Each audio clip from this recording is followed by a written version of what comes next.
Nous sommes mardi 8 avril 2025, bienvenue au 19h30 de Congo 26 Télévision. Mesdames et messieurs, voici les principaux titres de cette session d'information. C'en est fini avec les consultations politiques. Bérandt Kolongele, à l'œuvre depuis 2 semaines, a mis fin ce mardi 8 avril au défilé de la classe sociopolitique dans son bureau de Kinshasa-Gombe. Kinshasa, dont la voirie urbaine n'est pas du tout une mer à boire, les travaux en cours sur les avenues Kimwenza et Kwilu s'annoncent comme un chantier prometteur. Les détails tout à l'heure.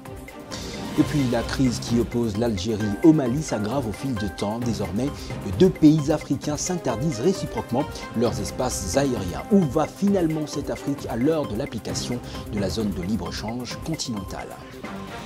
Après cette ossature, voici l'étoffement. Les consultations politiques devant aboutir à l'unité nationale à travers la formation d'un gouvernement d'ouverture touchent à leur fin ce mardi, lancé le 24 mars 2025 sous la conduite du Conseil spécial du président Tshisekedi en matière de sécurité. Elles ont principalement impliqué des formations issues de la majorité présidentielle, à quelques partis de l'opposition et certaines organisations de la société civile. Cependant, les figures de l'opposition comme Moïse Katumbi et Martin Fayulu n'y ont pas pris part. Quel effet pour la suite? La réponse dans cette analyse. Le processus de formation du prochain gouvernement d'union nationale en République démocratique du Congo semble marquer une nouvelle étape cruciale. Mais l'absence des figures clés comme Joseph Kabila, Moïse Katumbi et Martin Fayulu lors de ces consultations soulève des interrogations. Leur non-participation pourrait refléter des divergences profondes sur les contours du futur gouvernement, mais aussi des tensions persistantes entre les acteurs politiques historiques et ceux actuellement au pouvoir. Bien que le concept d'unité nationale soit essentiel pour la stabilité du pays et surtout le retour de la paix dans les parties occupées par l'ennemi, l'inclusion des principaux leaders de l'opposition semble incontournable pour garantir une véritable représentation de toutes les forces vives de la nation. La question qui se pose désormais est de savoir si cette absence ne risque pas de compromettre la mission du futur gouvernement et d'aggraver les fractures politiques déjà existantes.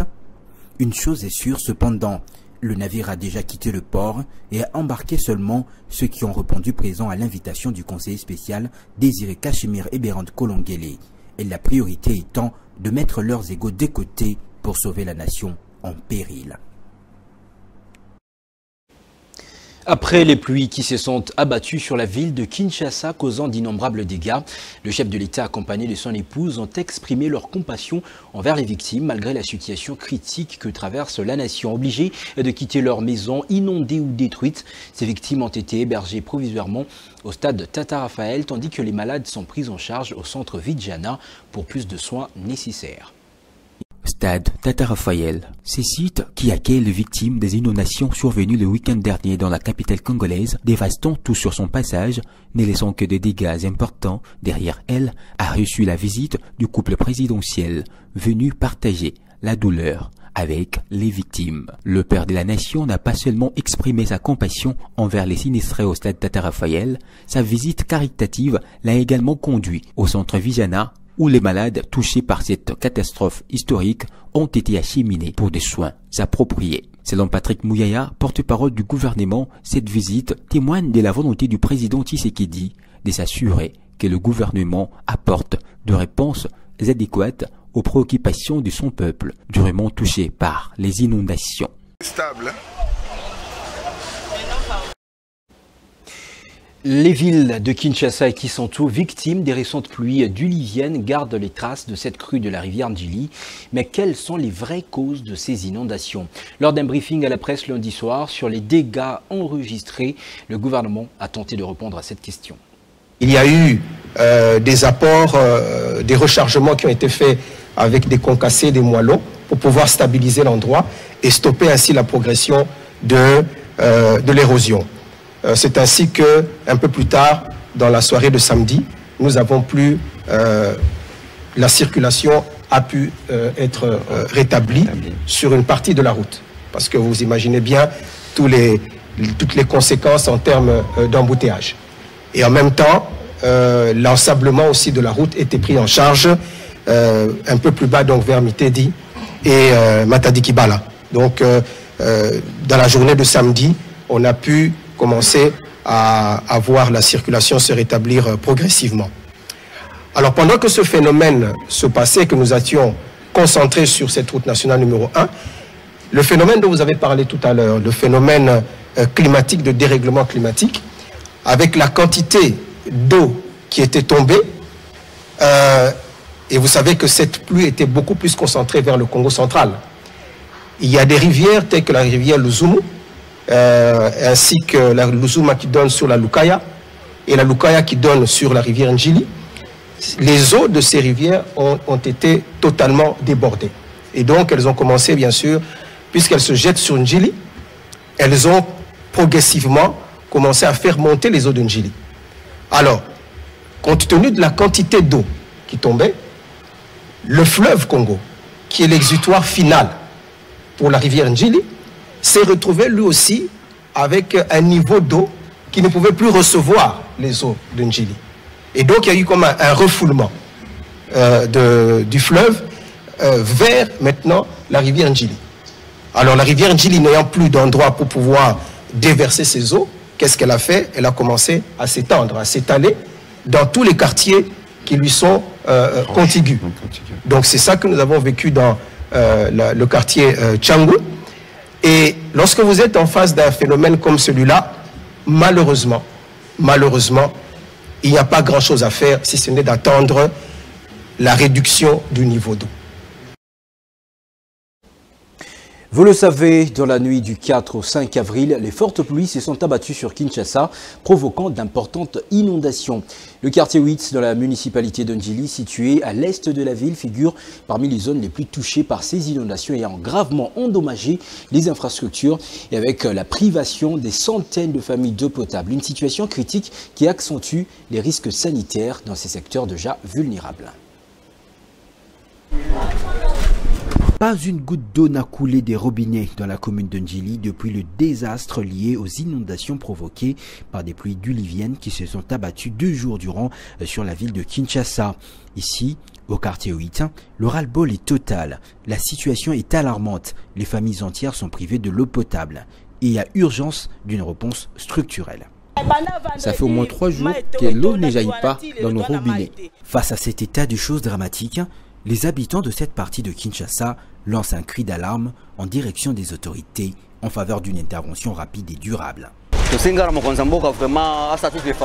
Nous demandons au chef de l'État et à la régie des eaux de s'enquérir de la situation. Encore une fois, il y a urgence, car l'eau, c'est la vie.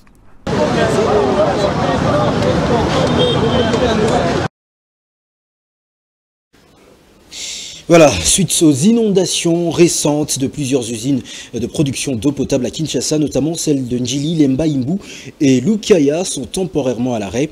Et le ministre des Ressources hydrauliques, Teddy Luamba, annonce que la station de Njili, particulièrement touchée, ne pourra reprendre son service que dans 3 ou 4 jours. En attendant, les 14 communes de l'est de la ville seront approvisionnées par des camions citernes mobilisés par le gouvernement central. L'impact sur l'usine de Njili, c'est pratiquement 330 000 m3 d'eau par jour, ce qui fait que c'est pratiquement l'usine la plus importante en termes de production d'eau potable qui est affectée. Et c'est pratiquement 14 communes qui sont affectées par ce problème. Mais nous avons plus développé des réponses d'urgence, notamment par la mise à disposition des camions citernes qui permettent de faire la ronde dans les 14 communes affectées et pouvoir desservir les populations en eau. Et ça reste des solutions d'urgence, mais nous avons fait aussi une concentration sur les sites sur lesquels on a placé les personnes affectées, notamment au stade du Tata Raphaël et au stade de Marty, où nous avons positionné des camions d'une capacité de pratiquement 20 m3 de capacité pour pouvoir essayer un peu de desservir en eau à toutes ces populations. L'usine aujourd'hui est pratiquement affectée par un débordement des eaux, c'est-à-dire non seulement que la configuration actuelle ne sera qu'une question conjoncturelle, mais ça nous pousse à réfléchir sur des solutions structurelles.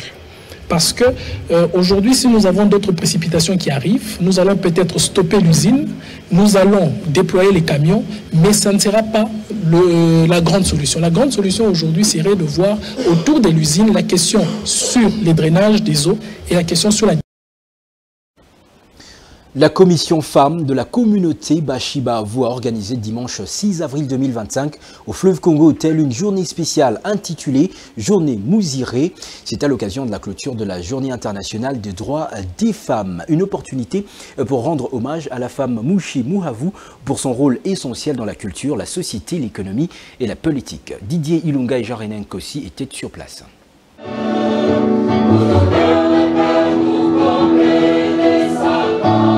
Vêtus en noir et rouge, dans une ambiance émotive, ces hommes et femmes sont venus répondre à l'invitation des femmes de la communauté Bashi-Bahavu, édition 2025 surnommée Mouziré. Une célébration consacrée à la réflexion autour des défis auxquels fait face la femme du Kivu et la Mouziré, femme Mouchi Mouhavu, en particulier dans un contexte de guerre en répétition. Dans ce mode bienvenu, Esther Anoarit, coordonnatrice de l'ASBEL, a invité l'assistance à garder une minute de silence en mémoire des victimes de tueries du Kivu, expression de l'unité des Congolais face aux atrocités subies par leurs frères se trouvant dans les zones sous occupation, principalement les Bashi, dans les Kivu. Au-delà de la dénonciation du génocide dont nous sommes victimes, nous, le peuple du Bushi, du Kivu et de tout l'Est de la République démocratique du Congo, nous devons déstigmatiser et de rappeler à la mémoire du monde et de l'humanité que les femmes et les filles de notre terroir sont violées par une horde de rebelles supplétifs de l'armée rwandaise. Prenant la parole, le président de l'association Joseph Kinzo a exprimé sa satisfaction de voir les Bashi-Bahavu unis en cette circonstance d'interpellation, de résilience et de résistance dont le but poursuivi est de dire haut la désolation d'un peuple meurtri.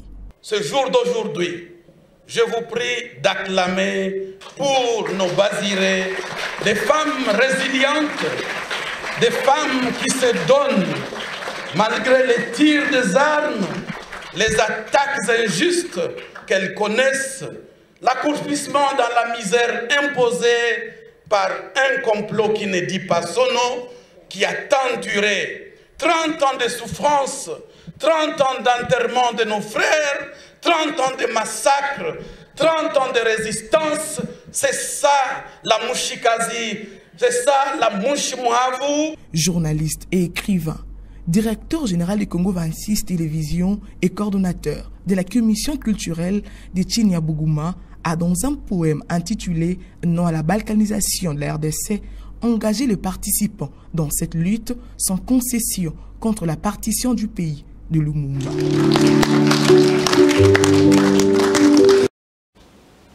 Voirie urbaine à Kinshasa, on observe depuis quelques temps l'évolution de travaux dans la ville, en particulier dans la municipalité Makala, où la réhabilitation des avenues Kwilu et Kimwenza avance au pas de géant. Ces chantiers visent à désenclaver la zone, améliorer la qualité de vie des habitants et renforcer l'attractivité économique de la ville. Nos reporters ont fait ce constat.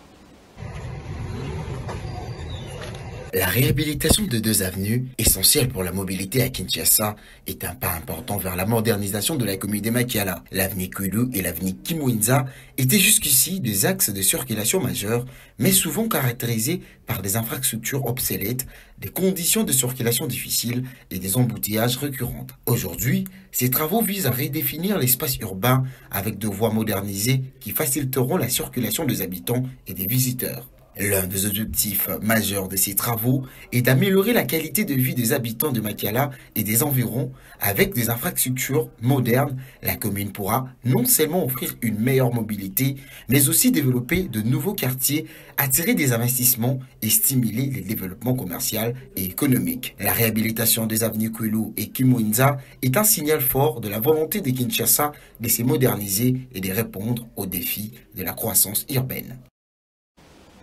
Pour finir, en dehors de nos frontières, la crise diplomatique entre l'Algérie et le Mali, c'est loin de se décanter. Ces 2 pays voisins ont décidé de fermer réciproquement leurs espaces aériens. Ces décisions interviennent après la destruction d'un drone malien le 1er avril dernier au-dessus de la frontière commune avec son voisin algérien. Pendant ce temps, la tension ne fait que monter.